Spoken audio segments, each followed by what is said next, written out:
la presentación.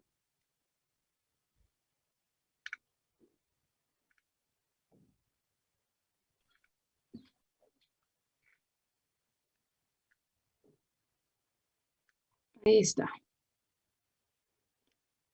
Ya la ven, ¿verdad? Sí, doctora. Ok.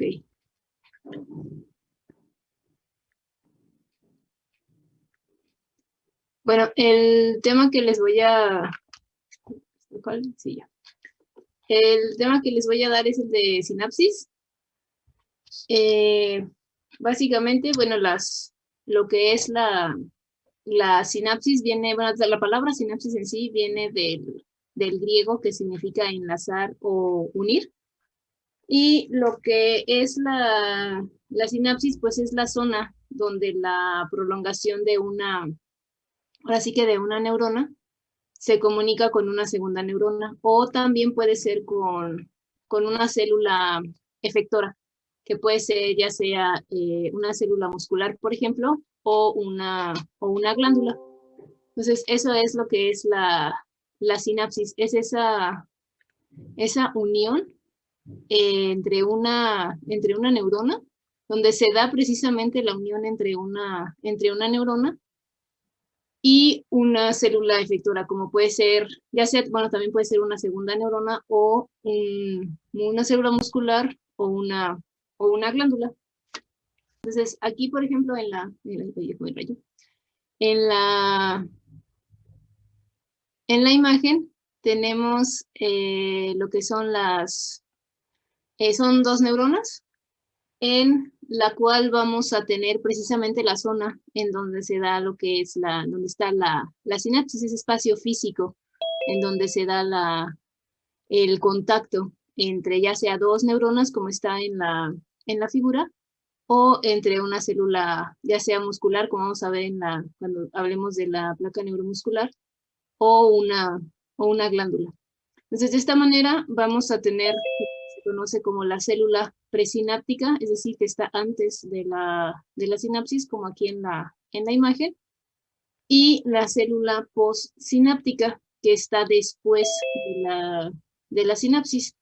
En este caso, la célula presináptica es la que emite el mensaje y la célula postsináptica es la que va a recibir el mensaje. En sí, las neuronas, bueno, en este caso las neuronas comparten información o mandan información vía sinapsis. Es ahora sí que el mecanismo mediante el cual transmiten la información de una célula a otra. Como les digo, puede ser entre dos neuronas, como en la imagen, o puede ser entre una neurona y una célula efectora, como una célula muscular o una glándula, por ejemplo. Entonces, con base en la morfología y en la funcionalidad ahora sí que en la función que realiza la sinapsis, o más bien el mecanismo mediante el cual funciona o opera la sinapsis, vamos a tener dos tipos de sinapsis. Lo que es la sinapsis química y la sinapsis eléctrica, o también se le conoce como electrotónicas a ese tipo de sinapsis. En el caso de la sinapsis química, esta es la más común en el sistema nervioso central de los mamíferos. Sin embargo, pues no quiere decir que no exista la sinapsis eléctrica. Sí existe, nada más que en menor cantidad. Abundan, ahora sí que predomina la sinapsis del tipo química. Esta se caracteriza porque la información se va a transmitir mediante el uso de un compuesto químico, en este caso un neurotransmisor, se denomina neurotransmisor. Por eso se le denomina química, porque el impulso eléctrico que se genera en forma del potencial de acción que se genera ahora sí que esa despolarización que se genera de la membrana, que es un impulso eléctrico, se convierte en un impulso químico, en una señal, más bien en una señal química, la cual pues es mediada por la acción del neurotransmisor, un compuesto químico que va a ser ahora sí que el responsable de la transmisión de la información. Este tipo de sinapsis, lo que son las sinapsis químicas, son más lentas en cuestión de velocidad. son más lentas que las eléctricas y son mucho más complejas porque involucran precisamente un mecanismo, o sea, hablando a nivel molecular, involucran un mecanismo mucho más complejo, sobre todo porque hay que hacer, bueno, se tiene que sintetizar el neurotransmisor, se tiene que empacar dentro de vesículas y posteriormente pues ser liberado. Y una vez liberado pues tiene que ser, ahora sí que tiene que ser, el neurotransmisor tiene que llegar a la célula postsináptica y interactuar con los receptores. Entonces el mecanismo a nivel molecular pues es más complejo en una sinapsis química que en una sinapsis eléctrica. En el caso de la sinapsis eléctrica, la morfología que tiene este tipo de sinapsis se le denomina como unión en hendidura. Ahorita la vamos a ver. Unión en hendidura. Y más que nada son las dos membranas, consisten en la unión de las dos membranas de las células que están interactuando mediante canales, mediante unos canales que van a permitir un flujo directo de la información. Entonces ahí hay una comunicación directa entre las células y hay intercambio tanto de iones como de algunas moléculas de un tamaño aproximadamente de 1 kilodaltón, es el tamaño que permite el paso del poro. Y son menos, ahora sí que hay en menor número que las químicas en el sistema nervioso central de los mamíferos, o sea, están en una menor cantidad. La ventaja que tienen este tipo de sinapsis pues es que son mucho más rápidas. En cuestión de velocidad son mucho más rápidas porque ahora sí que hay un flujo directo, una comunicación directa entre las dos células, lo que acelera el flujo de la información. Otra característica que se me olvidó comentar, no lo vamos a retomar más adelante en el resto de la química, es que es unidireccional. En la mayoría, ahora sí que de manera general, la información va en una sola dirección. Va de la célula presináptica hacia la célula postsináptica. Mientras que en la eléctrica puede ser bidireccional, puede ir en los dos sentidos, debido a esa interconexión que hay entre las membranas que están formando ahora sí que la sinapsis. ¿Alguna pregunta hasta aquí? Doctora, la que era más rápida es la eléctrica, ¿verdad? La eléctrica, ajá, tiene es más, sí, más rápida, mayor velocidad, se transmite la información más rápido. Gracias. De nada. Y bueno, vamos a empezar con la química, vamos a ver algo más a detalle cómo opera la sinapsis química y posteriormente la eléctrica. Entonces, en el caso de lo que es la sinapsis química, como les comentaba, pues necesita, ahora sí que hace uso de un compuesto químico para transmitir la información. Es decir, convierte el impulso eléctrico en una señal química que está dada por, ahora sí que la acción del neurotransmisor. Entonces, los tres componentes principales ahora sí que de manera general de una sinapsis química es el elemento presináptico, que este está pues localizado en lo que es la membrana en este caso de la célula presináptica, de la que está antes de la sinapsis, es esta de aquí en la figura. Si se ve sí se ve. Aquí, esta sería lo que es el elemento presináptico. Lo que está formando ahora sí que corresponde a la membrana de la célula presináptica. A toda esta estructura que se forma, esta estructura está localizada en lo que es el extremo terminal del axón. También a este elemento presináptico se le denomina como el terminal axónico.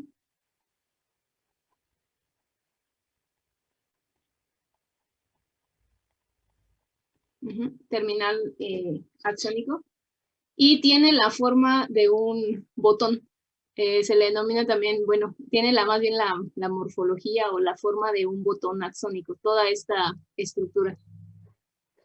Es el botón axónico. Y se considera pues el elemento presináptico, el que está en la célula presináptica, la que va a mandar la información.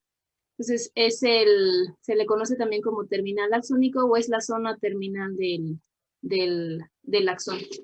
Entonces, aquí, lo que va, de los elementos que tiene este elemento presináptico, como se aprecia en la imagen, pues tenemos las mitocondrias. Las mitocondrias son importantes porque son las que van a proporcionar el ATP, la energía necesaria para que se dé el movimiento de las vesículas sinápticas y también para que se dé la fusión de la vesícula sináptica con la membrana. Otro de los elementos que está presente en este elemento presináptico pues son precisamente estas vesículas sinápticas.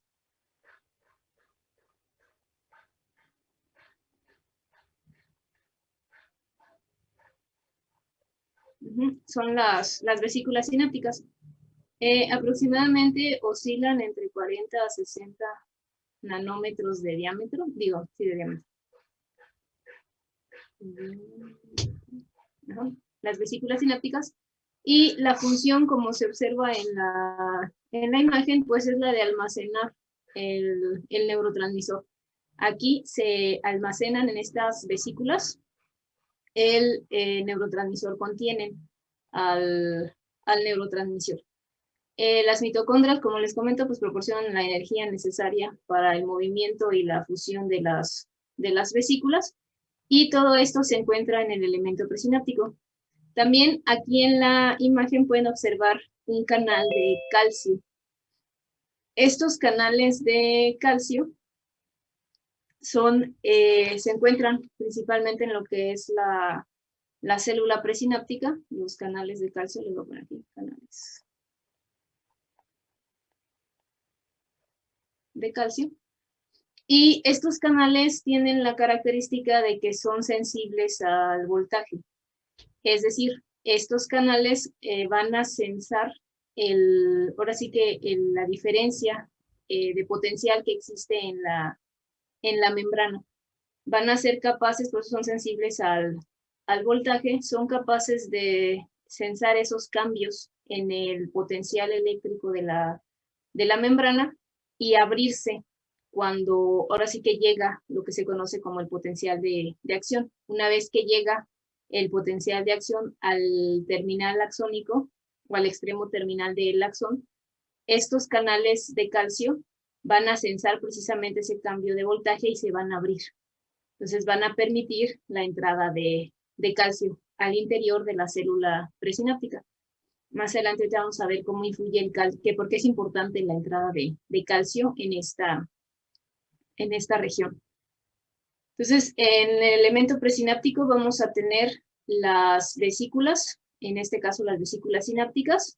Vamos a tener mitocondrias que van a estar proporcionando el ATP, la energía necesaria para la liberación del neurotransmisor. Y vamos a tener también canales de calcio que son sensibles al voltaje. Esto lo vamos a tener en el elemento presináptico. Cabe señalar que en el caso de las vesículas, estas ahora sí que se sintetizan en lo que viene siendo parte del soma de la neurona, y conforme van avanzando hasta llegar al terminal axónico es cuando se llenan con el neurotransmisor. En este caso de los neurotransmisores que no son péptidos. Ahorita lo vamos a mencionar nuevamente. El siguiente componente de lo que es la sinapsis química, pues es el espacio sináptico o la hendidura sináptica. Es este espacio que separa a las dos células. A esto se le conoce como hendidura sináptica. Es un espacio que ahora sí que está lleno de líquido extracelular, y es precisamente en el espacio en donde se libera el neurotransmisor. Una vez liberado el neurotransmisor, este se va a mover o se va a desplazar a través de la hendidura sináptica por un mecanismo de difusión, es difusión simple. El neurotransmisor se va a difundir y va a llegar a lo que es la célula postsináptica. Entonces, aquí más o menos el ancho de esta hendidura oscila entre 20 y 30 nanómetros. Es el espacio. En algunos textos manejan que puede ser desde 12 hasta 30 nanómetros. Aquí el promedio va de 20 a 30 nanómetros de ancho. Entonces está lleno, ahora sí que está lleno de líquido extracelular y precisamente es el espacio que separa a las dos células. Se le conoce como espacio sináptico o hendidura sináptica. Y es precisamente la zona donde se va a liberar el neurotransmisor. Y por último tenemos el elemento postsináptico, que este corresponde a la membrana de la célula postsináptica. Aquí la característica que se tiene es que en este elemento postsináptico están los receptores. Son los receptores para los neurotransmisores.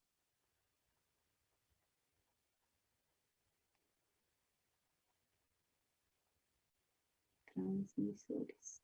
Entonces, en este elemento postsináptico vamos a tener esos receptores, como se observa en la imagen.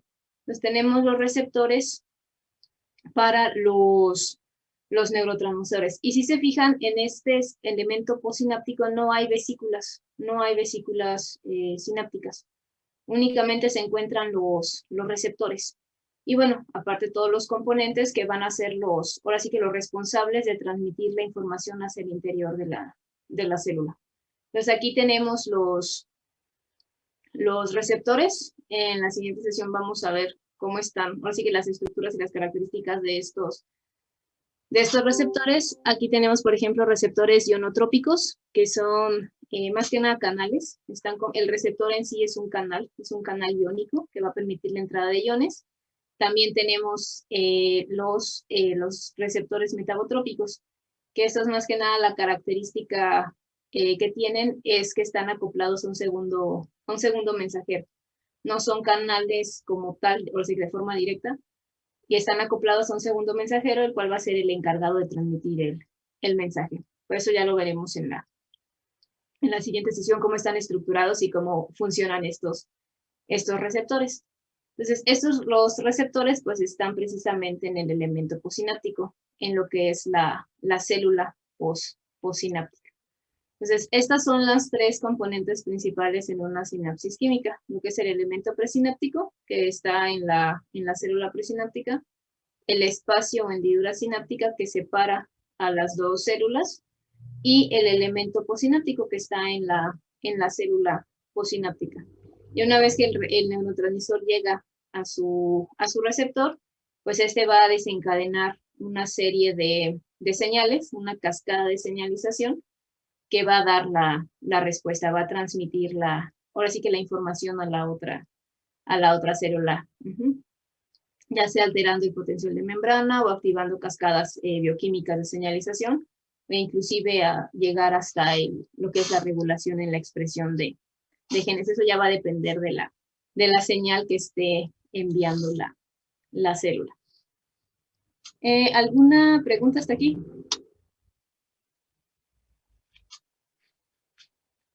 Doctora, ¿Sí?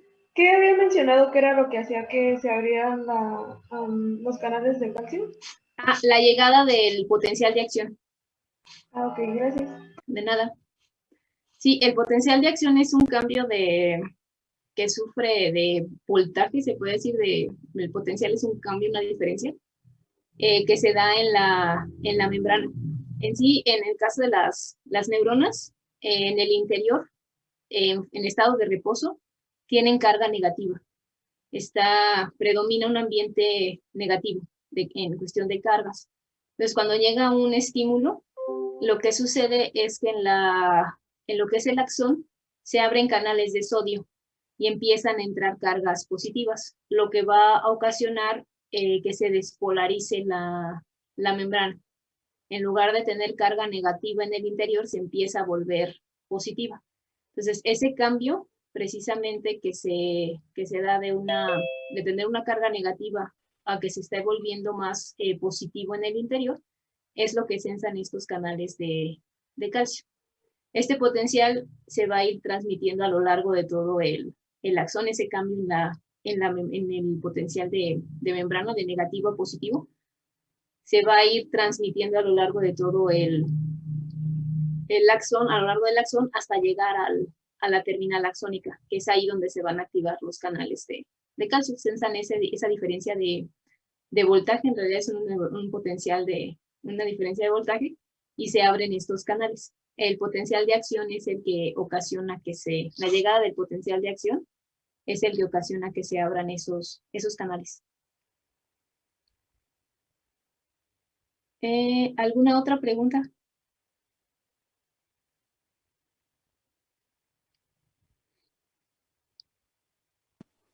No, doctora. No, ¿todo bien? Y bueno, aquí está una imagen de lo que es una sinapsis química. Doctora, ¿Sí? creo que algo quería decir Sahat. Ah, ¿está en el chat? No, es que se cruzó con su voz cuando estaba A ver. hablando. Ah, no, pero le dije que no tenía duda. Ah, ok, perfecto. Muchas gracias. Aquí les muestro una imagen, es una micrografía electrónica, en la cual se ve ahora sí que lo que es la sinapsis química. Aquí tenemos lo que es la célula presináptica, lo que es el terminal del axón o el terminal axónico, pues está AT, nada más que está en inglés, el terminal axónico, y donde se ven las vesículas sinápticas. Por el otro lado tenemos la célula postsináptica, en donde tenemos, bueno, la presencia de la mitocondria, que también va a estar proporcionando energía, el ATP. Y aquí pues se trata de es una dendrita, donde se está dando la interacción entre lo que es el terminal axónico y una dendrita. Y esta zona que se ve oscura es precisamente el espacio sináptico o la hendidura sináptica. Aquí pues tenemos lo que se conoce como una densidad en lo que es la célula postsináptica, en donde está todo el área de los receptores, donde están localizados todos los receptores para precisamente los neurotransmisores. Entonces aquí, ahora sí que en el dibujo tenemos las vesículas sinápticas. Aquí tenemos la hendidura sináptica, la que está en rosa, perdón. Posteriormente tenemos lo que es la célula postsináptica, y aquí tenemos esta zona de densidad donde están ahora sí que localizados los receptores. Aquí tenemos las vesículas sinápticas localizadas en una zona que se conoce como zona activa en la célula presináptica. Son zonas en la membrana en este caso de la célula presináptica, donde están las proteínas de anclaje para las vesículas. Se les denomina zonas activas porque precisamente aquí es donde se va a llevar a cabo la fusión de la vesícula sináptica con la membrana para la liberación del neurotransmisor, donde tenemos esos sitios activos. A estas zonas donde se liberan los neurotransmisores, donde se fusiona la vesícula sináptica con la membrana de la célula para la liberación del neurotransmisor, se les conoce como sitios activos. Son estas zonas. Y generalmente estos sitios activos están muy cercanos a donde están los canales de calcio. Los canales de calcio sensibles al voltaje. Ahorita vamos a ver el por qué. Pues aquí les menciono aquí de una zona activa, que es precisamente la región en donde se va a dar la liberación del neurotransmisor. Y es ahí precisamente donde están las proteínas que están implicadas precisamente en la fusión de la vesícula, que ahorita las vamos a ver. Entonces, aquí es ahora sí que es la imagen de cómo está esta sinapsis, la sinapsis química, así como sus componentes. Y bueno, respecto a lo que es su interacción, más bien en que entre, más bien con respecto a las células que están haciendo contacto, están formando la sinapsis y la zona en donde se está llevando a cabo la sinapsis, vamos a tener diferentes tipos de sinapsis. Más que nada esta clasificación es respecto a la zona de contacto, donde se está llevando a cabo el contacto para la formación de la sinapsis. El primer tipo de sinapsis es la sinapsis axodendríticas. Este tipo de sinapsis se caracteriza porque se da entre lo que es los terminales axónicos, el terminal en este caso del axón, hace contacto con una dendrita. Por eso se denominan sinapsis axodendríticas. Aquí el terminal del axón es el que entra en contacto con una dendrita. Estas son las más comunes, las más abundantes, este tipo de sinapsis, las axodendríticas. También tenemos sinapsis axosomáticas. Aquí, como su nombre lo indica, el terminal del axón hace contacto con la región, en este caso el soma, de la neurona, la región central de la neurona. Tendríamente se los muestro en la imagen. Esta de aquí, por ejemplo, es una sinapsis axodendrítica.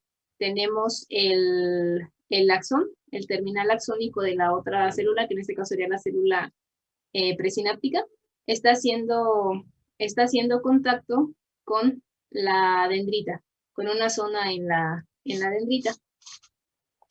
Las sinapsis axosomáticas, el terminal del axón o el terminal axónico hace contacto con el soma, con la región central de la neurona.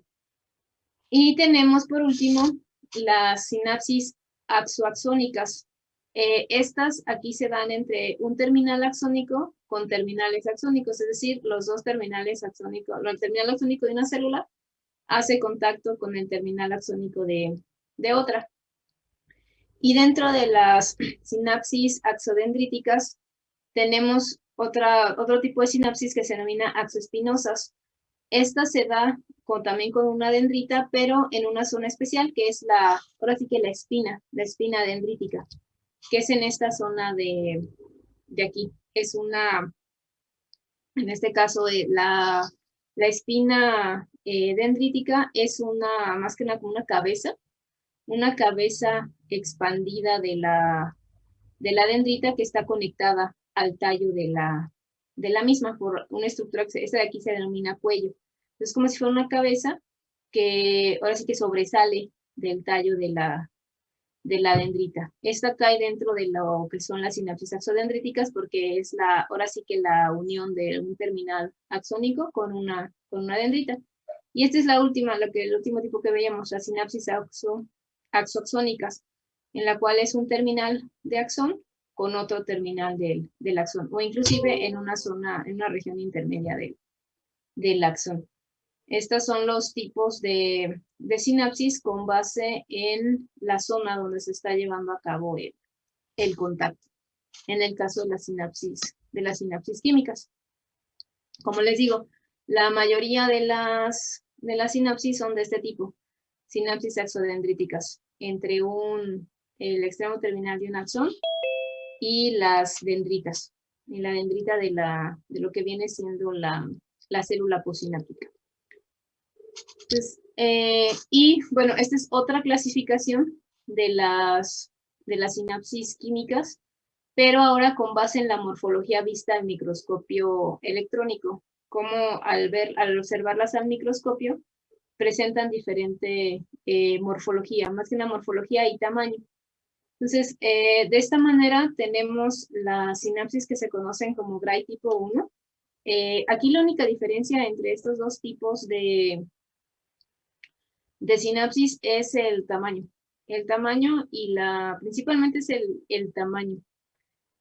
En el caso de la Gray tipo 1, en el microscopio, al observarlas al microscopio, se observa material denso en la membrana posináptica nada más, pero no en la presináptica, como vimos en esta imagen. Este material denso, en las Gray tipo 1 solo se observa en la membrana postsináptica. Esto ocasiona que la sinapsis sea, bueno, o se vea al microscopio de forma asimétrica, debido a que solamente el material denso está presente en la postsináptica, pero no en la presináptica. Entonces, esto hace que sea asimétrica.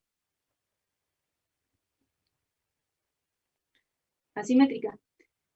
Aquí el espacio sináptico pues es de 30 nanómetros de ancho, y las vesículas sinápticas pues son esféricas, de forma esférica y grandes, de 30 a 60 nanómetros.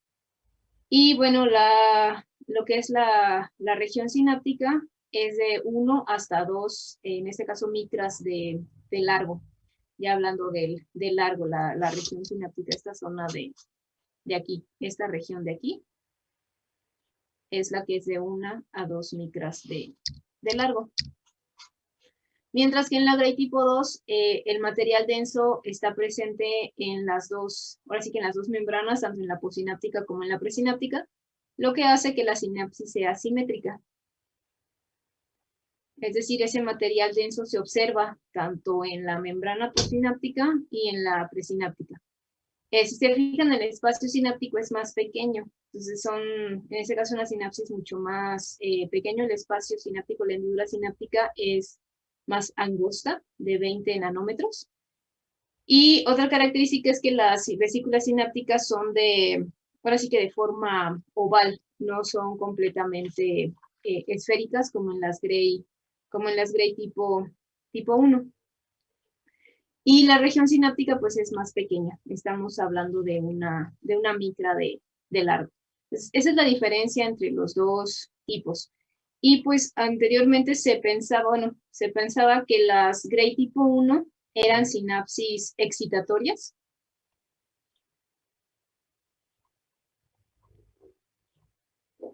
Es decir, que ahora sí que al momento de que transmiten la información, lo que ocasionan es que en la célula postsináptica se genere un potencial de acción y se siga transmitiendo la información. Y en las Gray tipo 2, que eran inhibitorias.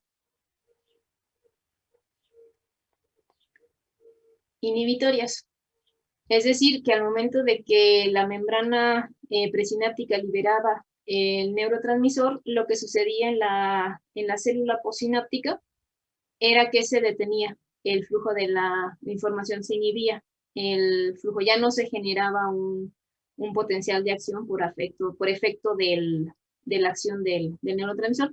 Sin embargo, pues actualmente se conoce que ese efecto, ya sea excitatorio o inhibitorio en este caso de la sinapsis, es con base en el neurotransmisor que se está ahora sí que liberando en la hendidura sináptica, y también pues depende de los receptores que estén presentes en la célula postsináptica. Pero le digo, originalmente se creía que las Gray tipo 1 eran únicamente excitatorias y las Gray tipo 2 inhibitorias.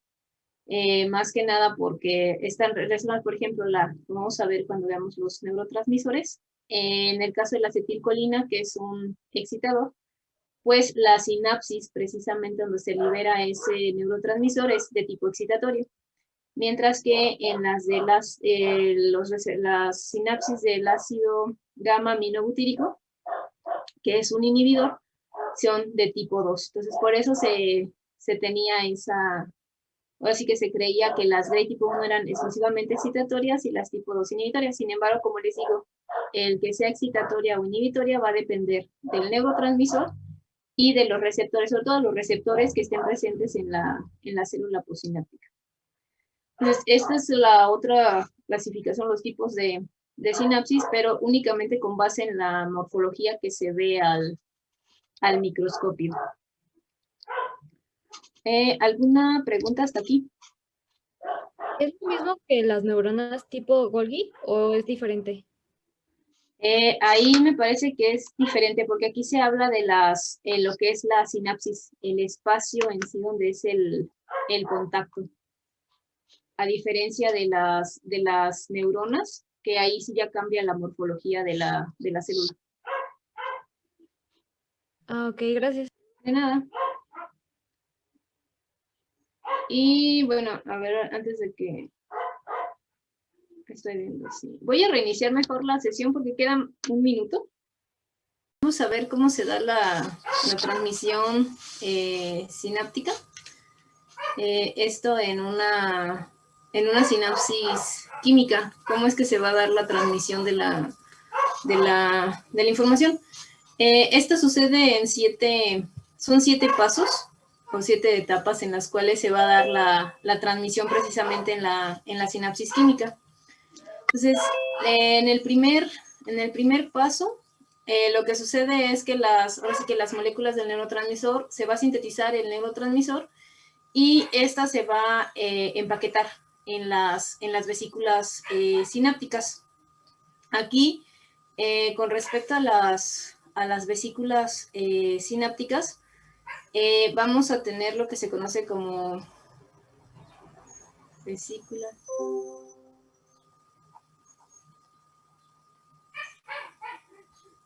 sinápticas claras. Las vesículas sinápticas claras, estas son las vesículas que son destinadas a almacenar neurotransmisores, pero son neurotransmisores no proteicos. Este tipo de vesículas, como les comentaba, se llenan al llegar a lo que es el extremo terminal del axón, se llenan con el neurotransmisor. Y existen otras que se denominan gránulos densos. Gránulos secretores de núcleo denso.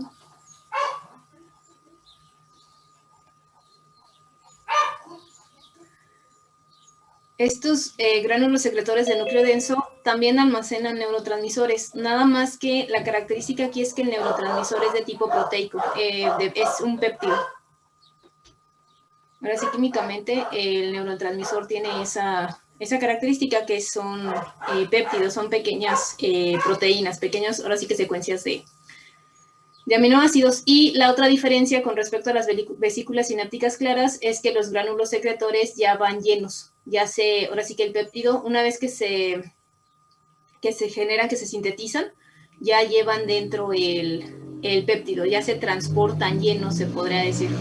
Se transportan llenos, mientras que las vesículas sinápticas claras se van llenando hasta que llegan al terminal del axón. Y estas son principalmente para neurotransmisores que no son de tipo péptido, que no son péptidos en este caso.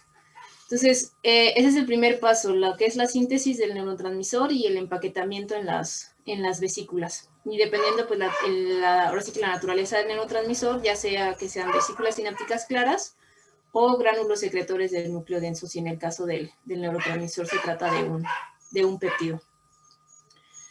Como segundo paso, pues llega el potencial de acción al terminal presináptico, a lo que viene siendo el terminal axónico. Este potencial de acción, pues es ese cambio en el voltaje, en la polaridad de la membrana de la célula. Y lo que va a suceder es que en el tercer paso, y una vez que llega el potencial de acción, lo que va a suceder es que se van a abrir los canales de calcio. Aquí se observan en la imagen, aquí tenemos los canales de calcio. Estos canales son sensibles al voltaje. Una vez que llega el potencial de acción, se abren estos canales y van a permitir la entrada de calcio desde el exterior de la célula hacia el interior de la misma. Estas zonas que están aquí, cercanas a lo que son los canales de calcio, son precisamente los sitios activos. La zona activa, que es donde se va a unir la vesícula sináptica, y se va ahora sí que a fundir con la membrana, y se va a dar la liberación del neurotransmisor. Entonces, aquí va a empezarse a incrementar la concentración de calcio en el interior de la célula, y esta zona donde está ahora sí que la mayor concentración de calcio, se generan más bien pequeños, se les denominan microdominios de calcio, donde hay una mayor concentración de calcio, que es precisamente en estas zonas activas. Entonces, al momento de que empiezan a aumentar empieza a aumentar la concentración de calcio, la presencia del calcio va a ocasionar que las vesículas sinápticas se fusionen con la membrana y se dé la liberación del neurotransmisor en lo que viene siendo la etapa 4. Entonces, el calcio precisamente, al momento de que se incrementa la concentración de calcio en el interior de la célula, va ahora sí que a proporcionar el medio necesario para que se dé la liberación del neurotransmisor. Una vez que se fusiona la vesícula sináptica, se libera el neurotransmisor en lo que viene siendo la etapa 5, se da la liberación del neurotransmisor y este neurotransmisor va a migrar a través de lo que es la hendidura sináptica. El mecanismo que utiliza es por difusión simple, hasta llegar a los receptores de la célula postsináptica. Entonces, aquí el neurotransmisor llega a su receptor en la célula postsináptica. Aquí la migración es por difusión. Por eso la sinapsis química es más lenta, porque tiene que esperar a que el neurotransmisor se difunda a través de la hendidura sináptica, llega al receptor, se une y desencadena la señal. En la etapa 6, es precisamente la unión del neurotransmisor a los receptores que va a activar la respuesta en la célula postsináptica.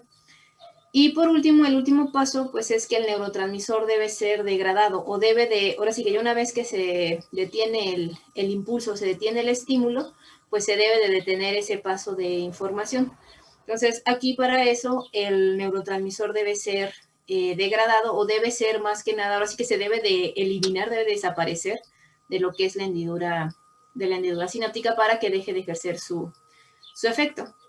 Entonces, generalmente un mecanismo pues es el de que sea degradado por enzimas que están presentes en esta misma hendidura. La otra es que sea reabsorbido por la célula presináptica, o la otra es que simplemente se difunda lejos o así que alejándose de la sinapsis.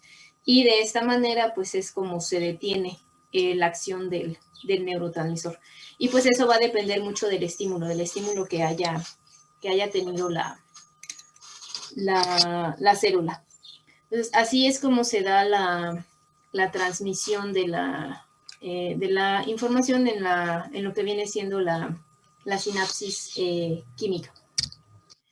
Y rápidamente vamos a ver cómo se da la liberación del neurotransmisor. Aquí tenemos lo que es la vesícula en la cual está, ahora sí que dentro se encuentra nuestro neurotransmisor. Y se da precisamente la fusión de la vesícula con la membrana de la célula presináptica. Entonces, aquí participan una serie de proteínas. Una de ellas son las que se conocen como SNRs. Esta viene del acrónimo en inglés son proteínas receptoras solubles que están ahora sí que unidas del tipo NFS. Es otro tipo de proteínas, pero de ahí viene el término SNR. Y estas proteínas están presentes tanto en lo que es la membrana de la vesícula sináptica, como en la membrana de la célula. Estas proteínas SNR son 4 hélices alfa las que están interactuando, las que van a interactuar para anclar la vesícula y que a la vez esta se libere. Una es la sintaxina, que es esta que está aquí en blanco, que es una sola hélice alfa. Aquí esta proporciona una sola hélice. La SNAP25, que va a proporcionar, son dos hélices alfa su estructura.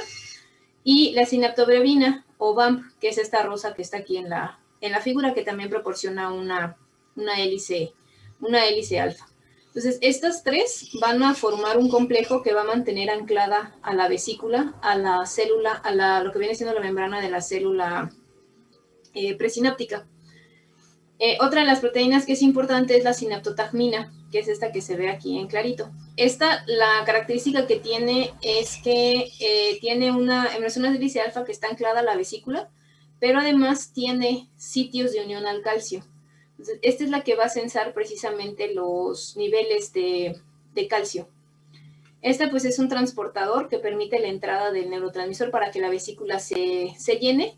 Y aquí tenemos una bomba de iones, en este caso de protones, que va a generar ese diferencial, ese potencial que permite precisamente la entrada del neurotransmisor. Sale un protón y entra el neurotransmisor, entonces para llenarse la vesícula. Entonces, estas de aquí, estas tres, son SNERs, son del tipo, ahora sí que son proteínas que se conocen como SNERs, y están, lo que es SNAP25 y la sintaxina, están en la membrana de la célula, se consideran SNERs porque están en la membrana de la célula en este caso presináptica, y la sinaptobrebina se le denomina B-SNER porque está en la vesícula. Entonces la T y la B nos hace diferencia en dónde están localizadas, en dónde están ancladas, si es en la membrana de la célula presináptica o en la vesícula. Y la sinaptotagmina no pertenece a las SNERs y está anclada a la vesícula, y es la que va a precisamente a censar los niveles de calcio. Entonces, aquí lo que va a suceder es que ya una vez que la vesícula llega a la zona activa, se va a unir la proteína MUNC18. Esta más que nada la función es la de evitar que la vesícula se fusione antes de que llegue el estímulo, de que llegue ahora sí que la señal mediada por el calcio. Entonces, lo que va a suceder es que la sintaxina junto con SNAP25 y la sinaptobrebina van a formar este complejo. Y ahí es donde se va a unir MUNC18. MUNC18 va a facilitar que se forme este complejo y que la vesícula se ancle a la membrana. Si se fijan, ya está anclada a la membrana de la célula. Se forma el complejo SNER. Y aquí ya la vesícula está lista, por ese estadio cebador. La vesícula está lista para ser liberada en cuanto llegue la señal. Entonces, MUNC18 precisamente evita que se fusione antes de tiempo, evita precisamente que se fusione la vesícula antes de que, ahora sí que de que llegue la señal. Entonces, una vez que ya está formado este complejo, llega otra proteína que se denomina complexina, que va a ayudar a MUNC18 precisamente a evitar esa fusión prematura. Entonces, MUNC18 junto con la complexina evitan la fusión de la vesícula antes de tiempo. Y aquí ya está el complejo SNER, la sinaptobrebina, SNAP25 y la sintaxina, que mantienen unida, ahora sí que anclada a la vesícula, a lo que es la membrana de la célula presináptica. Entonces, aquí ya la vesícula está en el sitio, ahora sí que en el sitio activo, y está lista para ahora sí que para liberar el neurotransmisor en cuanto llegue la señal. Que si recuerdan en las imágenes eran esas vesículas que estaban muy cercanas a la membrana de la célula presináptica. Entonces ya está ahí lista la vesícula. ¿Qué es lo que le va a dar la señal para que ahora sí que se libere y se fusione? Entonces, cuando los canales de calcio sensibles al voltaje se abren, empieza a fluir calcio hacia el interior de la célula, y se empieza a incrementar, ahora sí que aumenta la concentración de calcio en esta zona. Por eso los canales de calcio están muy cercanos a los sitios activos. Entonces, en este caso, la proteína, la sinaptotagmina, que es esta de aquí, la sinaptotagmina, que es la que tiene los sitios de unión a calcio, el dominio de unión a calcio, se coloca, ahora sí que se une el calcio en esta zona, y va a ocasionar ahora sí que un cambio conformacional en la proteína que va a ocasionar que se una al complejo de proteínas SNER, ocasionando que la complexina se desplace. Es decir, va ahora sí que a remover la complexina y se va a unir la sinaptotagmina. Entonces, la sinaptotagmina interactúa con el complejo SNER y con los fosfolípidos de la membrana de la célula. Entonces, al momento de que se da esa interacción, se comienza a abrir la vesícula. Se empieza a dar la fusión de la vesícula, se está fusionando la vesícula con la membrana. Entonces, comienza la salida del neurotransmisor. Entonces, ya para que se dé la apertura total, lo que sucede es que al momento de que la sinaptotagmina interactúa con el complejo SNER, esto sirve de señal para la unión de otras proteínas que bueno, en este caso la alfa-SNAP y NFS. NFS tiene la habilidad, ahora sí que tiene actividad ATPasa, puede hidrolizar el ATP para obtener energía. Entonces, la hidrólisis del ATP por acción de la proteína NSF, que viene del factor sensible a N-etilmaleimidina, es el nombre de la proteína.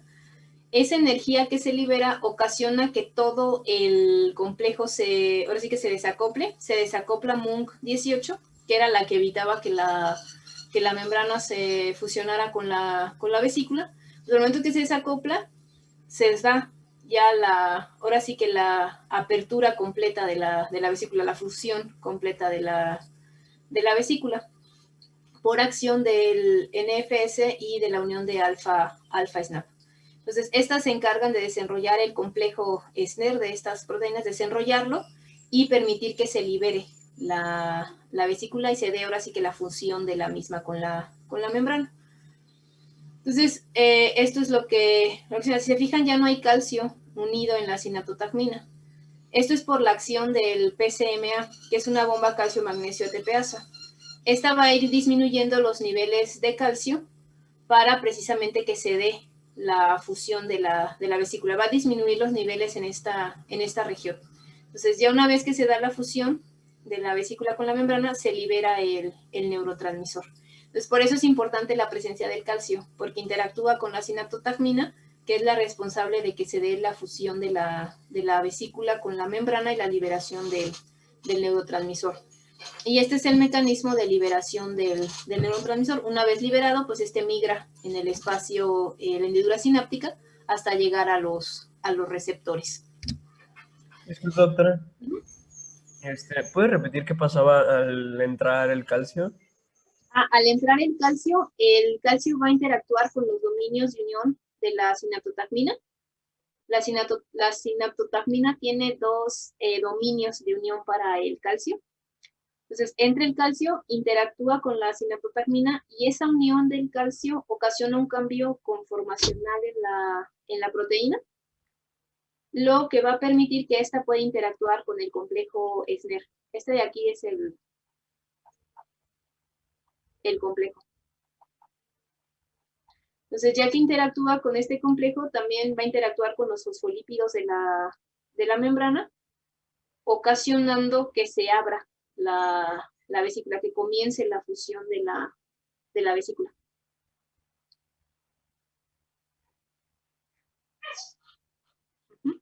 Gracias, doctora. De nada. ¿Alguna otra pregunta?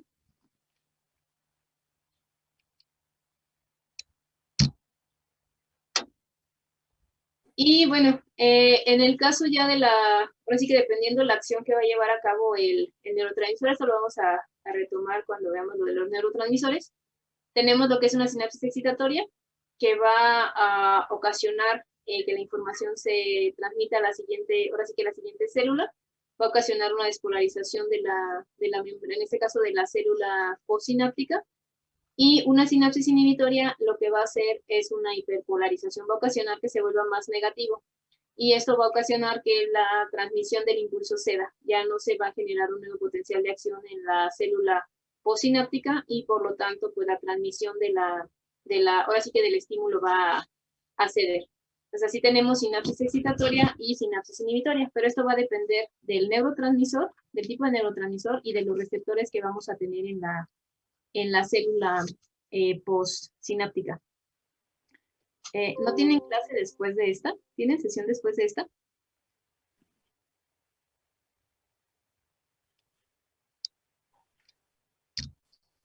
No, no tenemos. Porque ya es hora, no, nos vamos más 5 minutos más ya para terminar. Sí, doctora, está bien.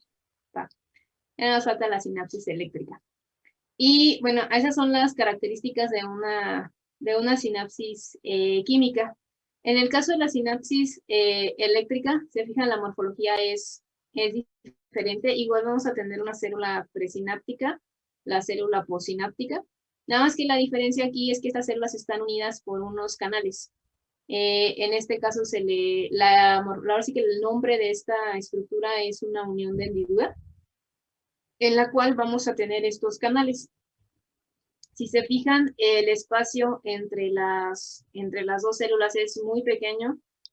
Estamos hablando de 2 a 4 nanómetros o menos, o sea, es muy pequeña de 1 a 2 nanómetros, incluso la separación que existe. Están muy unidas y están unidas por estos canales. En este tipo de sinapsis pues no participan neurotransmisores, es más que nada se da el flujo de la información por la transmisión directa de iones o de pequeñas moléculas, y esto pues hace que la sinapsis sea sumamente rápida.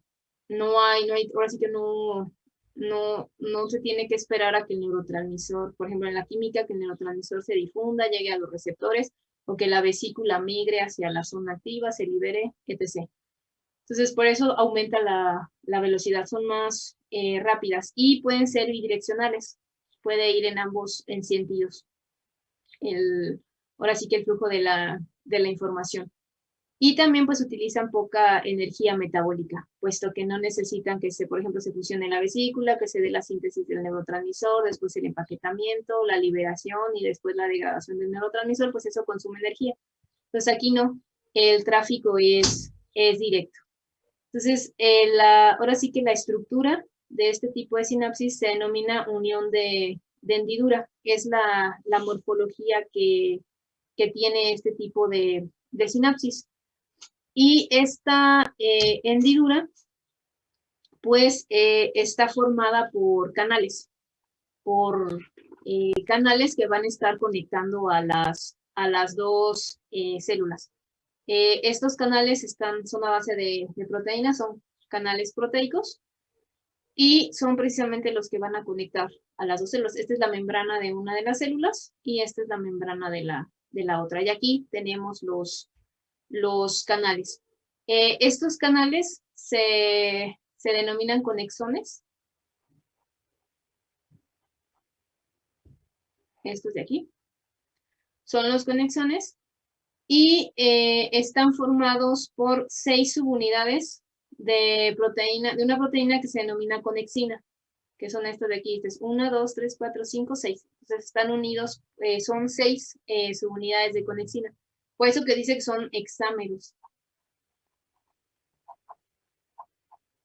Hexámeros de conexina son 6 unidades de conexina que van a estar formando que van a rodear al poro, a este poro que se genera.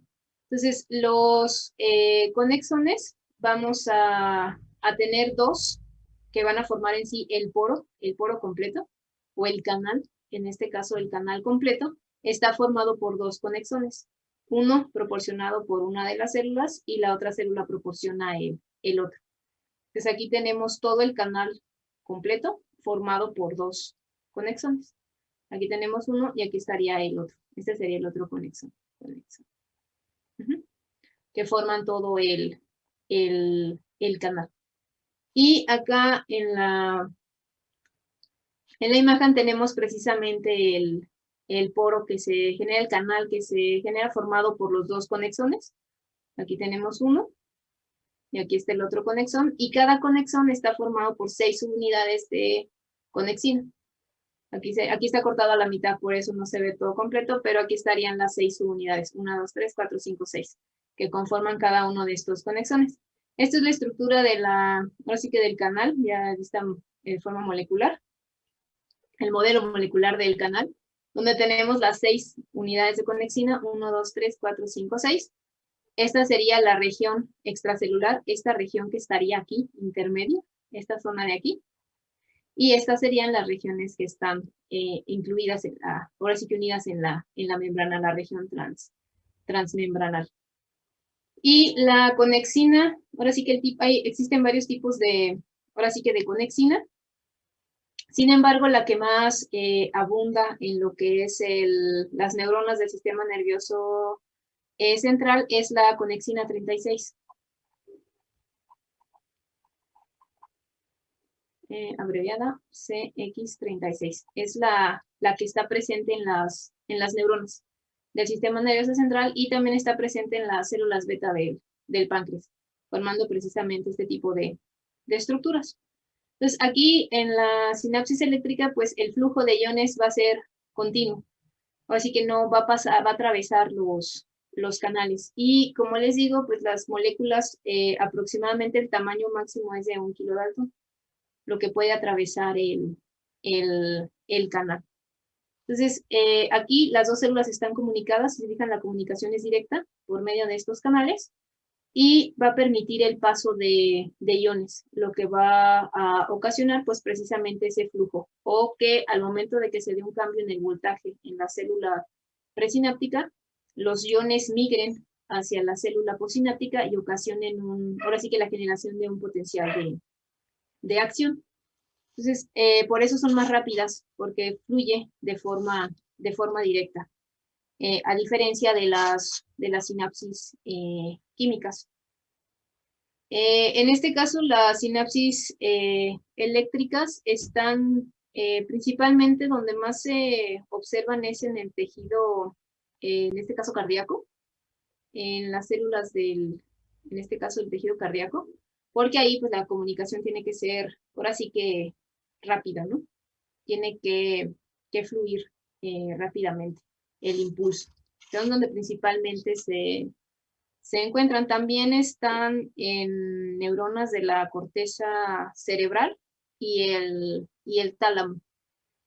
Este tipo de sinapsis. También en algunas neuronas excitatorias del tronco encefálico y la retina, es donde también se ha visto la presencia de este tipo de sinapsis, principalmente. Pero como les digo, las que más abundan son las del tipo químico, más que las del tipo eléctrico. Y bueno, ¿por qué? En este caso, siendo la sinapsis química más compleja y más lenta que la eléctrica, ¿por qué predomina más en este caso este tipo de sinapsis en comparación con la eléctrica, siendo que la eléctrica es mucho más rápida, más eficiente en cuestiones, se podría decir, energéticas, en comparación con la sinapsis química? Una de las razones es por la amplificación. La sinapsis química puede amplificar la señal, es decir, amplifica la señal que pasa de una célula a otra, mientras que en la eléctrica no. La señal no puede ser amplificada porque fluye de forma directa. Entonces, si la señal es débil en la célula presináptica, pues esa señal se va a transmitir de una forma, ahora sí que débil, a la siguiente célula.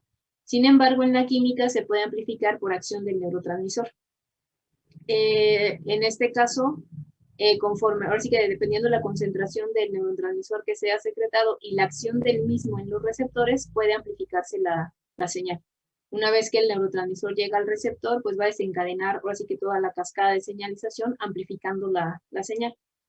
Eso en la química con respecto a la eléctrica. Otra característica es la selectividad. La sinapsis química puede ser selectiva, es decir, ahora sí que se puede determinar o se puede ahora sí que seleccionar cuál si va a excitar o va a inhibir. Tiene la capacidad de excitar o inhibir selectivamente a las neuronas posinápticas, debido precisamente a la acción del neurotransmisor. Dependiendo del neurotransmisor que se esté liberando, ese se va a excitar o a inhibir ahora sí que la neurona posináptica, por ejemplo. Mientras que en la eléctrica no. La eléctrica o puede ser exclusivamente excitatoria o inhibitoria, pero no puede seleccionar si va a excitar o inhibir. Esa es otra característica que tiene la química en comparación con la eléctrica, es selectiva, dependiendo del neurotransmisor y los receptores que están en la célula posináptica. Y por último, el amplio dominio temporal. La eléctrica va ahora sí que a cesar, pasa el impulso y se detiene. Ya no, ahora sí que mientras se pasa el impulso, y ese es el tiempo que va a durar nada más ahora sí que en lo que es transmitido. Mientras que en el caso de las químicas pueden durar más tiempo el efecto. Ahora sí que el efecto que va a tener en la célula posináptica puede durar más tiempo, los efectos posinápticos, debido al tiempo que va a estar presente el neurotransmisor en la neurona sináptica y también a toda la cascada de señalización que va a activar el neurotransmisor, la unión del neurotransmisor al receptor. Entonces pueden estar, ahora sí que su efecto va a durar mucho más tiempo en comparación con la eléctrica. Hablamos de la química que puede durar desde milisegundos hasta minutos e inclusive horas, el efecto que puede tener la sinapsis química. Mientras que la eléctrica, pues es solamente el tiempo que dura ahora sí que el evento presináptico. Una vez que se detiene, ya no va a haber ese efecto. Entonces, en la química, inclusive pasa en este caso el potencial de acción, se libera el neurotransmisor y mientras esté presente el neurotransmisor en el espacio, en la hendidura sináptica, pues va a estar el efecto ahí presente ahora sí que de ese impulso. Mientras que en la eléctrica, pues una vez que pasa, cesa el efecto. Entonces, estas son algunas de ahora sí que las razones por la cual predomina más la sinapsis química, pese a que son más complejas y más lentas que las sinapsis eléctricas. Entonces, la mayoría de las sinapsis son del tipo químico, en comparación con las eléctricas. Y se debe a esto. ¿Alguna pregunta hasta aquí? ¿Qué libro nos recomienda leer? Para esto de sinapsis, Sí, viene en el Goiton de histología. Y déjenme les muestro uno de neurociencias. Déjenme lo abro.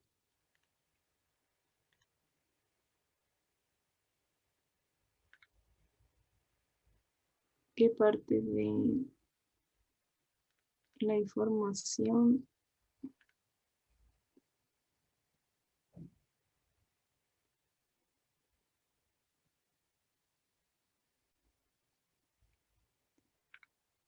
Miren, está... Déjenme...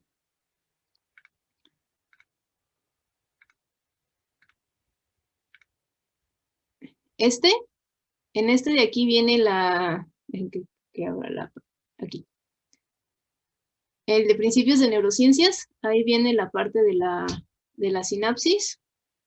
Y también ya más así hablando de fisiología, en este de aquí, ¿lo abro?